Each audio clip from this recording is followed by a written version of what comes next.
Hello दोस्तों, शिक्षा mentor x पे आप सभी का स्वागत है। आज की वीडियो में हम लोग बात करेंगे रेलवे ग्रुप डी के वैकेंसी के बारे में।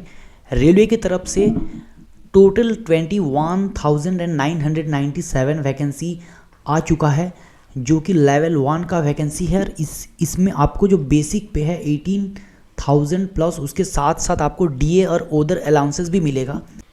अगर हम लोग बात करते हैं इंपॉर्टेंट डेट्स की, तो आप 31 जनवरी 2026 से आप फॉर्म अप्लाई कर सकते हो, यानी आज से आप फॉर्म अप्लाई कर सकते हो टिल 2 मार्च तक आप फॉर्म अप्लाई कर सकते हो। एंड आपका जो पेमेंट का जो डेडलाइन है वो है 4 मार्च 2026 एंड आपके लिए 5 मार्च से 14 मार्च तक आपका जो मॉडिफिकेशन विंडो है वो आपका ओपन होगा। अगर हम लोग बात करें एज लिमिट के बारे में, तो आपका जो एज है ना वो 18 ईयर से 33 ईयर तक होना चाहिए। और ये मैक्सियोर करो कि आपका जो बर्थ है वो 2 जनवरी 1993 से पहले नहीं होना चाहिए और आपको 1 जनवरी 2008 के बाद नहीं होना चाहिए। और आपका जो है ना एज में एक्सटेंशन मिल जाता है देखने के लिए, जैसे कि आप ओबीसी हो तो आपको 3 साल का रिलैक्सेशन मिलेगा, एसटी एसी के लिए 5 साल का मिलेगा एंड पीडब्ल्यूडी कैंडिडेट के लिए 10 to 15 साल का आपका रिजर्वेशन मिलेगा। उसके साथ साथ वीडो या फिर कोई डाइवर्स वोमेन है या फिर एक्स सर्विसमैन के लिए भी रिजर्वेशन आपको देखने को मिल जाएगा। अगर हम लोग एजुकेशनल क्वालिफिकेशन देखेंगे, आप अगर 10th पास और मैट्रिकुलेशन अगर पास किए हो तो आप अप्लाई कर सकते हो, और या फिर अगर आप ITI किए हो या फिर अगर जैसे कि नेशनल अप्रेंटिसशिप सर्टिफिकेट आपके पास NAC है तो आप इसी पोस्ट के लिए एलिजिबल हो, आप अप्लाई कर सकते हो। इनमें से अगर कोई एक भी क्वालिफिकेशन है आपका तो ये पोस्ट को आप अप्लाई कर सकते हो।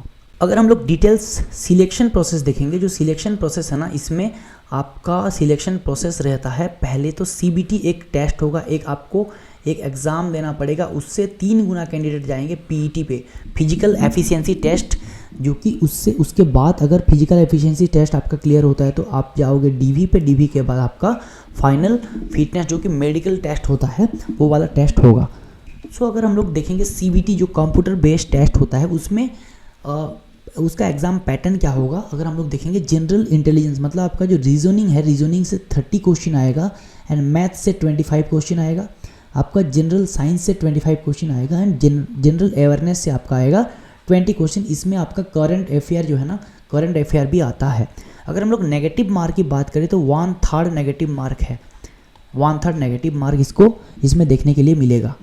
अगर हम लोग फिजिकल एफिशिएंसी टेस्ट जो कि इसका स्टेज 2 है, ये देखेंगे, ये मेल के लिए अलग होता है एंड फीमेल के लिए अलग होता है। मेल के लिए आपको लिफ्ट करके 35 kg लिफ्ट करके 100 मीटर 2 मिनट में जाना पड़ेगा एंड उसके साथ साथ एक 1 किलोमीटर मतलब 1000 मीटर का जो रनिंग है ना 4 मिनट एंड 15 सेकंड पे आपको कंप्लीट करना पड़ेगा। अगर फीमेल के लिए जो है ना वो 20 kg वेट लिफ्ट करके आपको 100 मीटर 2 मिनट में जाना पड़ेगा। उसके साथ साथ जो 1000 मीटर का जो रनिंग है वो 5 मिनट एंड 40 सेकंड में आपको कंप्लीट करना पड़ेगा। आप ये देख सकते हो, ये जो मेडिकल के लिए आपका जो विजन टेस्ट का है ये आप देख सकते हो। इसको अप्लाई करने के लिए आपको RRB वेबसाइट में जाके कुछ जो आपको एक अकाउंट क्रिएट करना होगा, आपका जो valid mobile number and email ID है इसको प्रोवाइड करके। उसके साथ साथ अगर हम लोग देखेंगे कि जो लाइव फ़ोटो है वो आपका प्लेन बैकग्राउंड होना चाहिए, उसमें ये मैक्सियोर करना कि प्लेन बैकग्राउंड होना चाहिए, एक डार्क क्लॉथेस होना चाहिए, ठीक है, एंड आप स्ट्रेट, आपका जो लुक है ना वो स्ट्रेट होना चाहिए।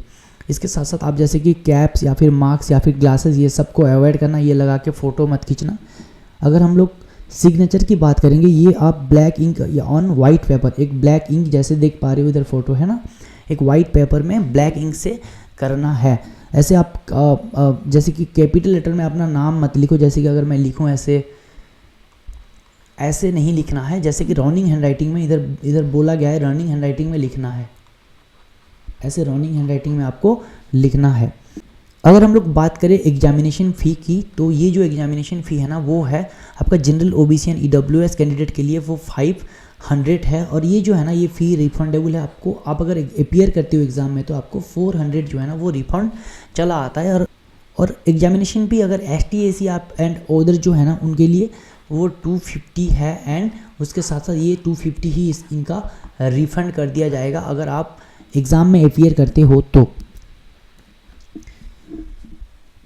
कुछ चीज़ें हैं जो कि आपको नहीं करना है, मैं वो एक बार क्लियर कर देता हूँ। जैसे कि मल्टीपल एप्लीकेशन, आप अगर एक बार कर रहे हो ना तो सेम नेम एंड नंबर पे ना मल्टीपल टाइम आप अप्लाई नहीं करो।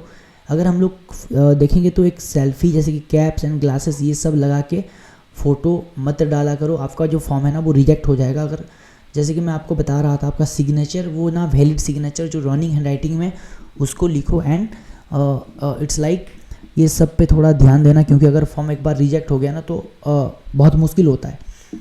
उसके साथ साथ आप जो है ना ये कुछ जो बेसिक हेल्पलाइन नंबर है जो कि आप 10 AM से 5 PM तक कांटेक्ट कर सकते हो फॉर एनी क्वेरीज। एंड आज के लिए इतना ही। Wish you all the very best for this examination. And आप अभी से लग जाओ, ये जो एग्जामिनेशन है बहुत बड़ी अपॉर्चुनिटीज़ है आपके लिए, तो आप अभी से लग के पढ़ाई करो। Thank you so much, do like, subscribe and share.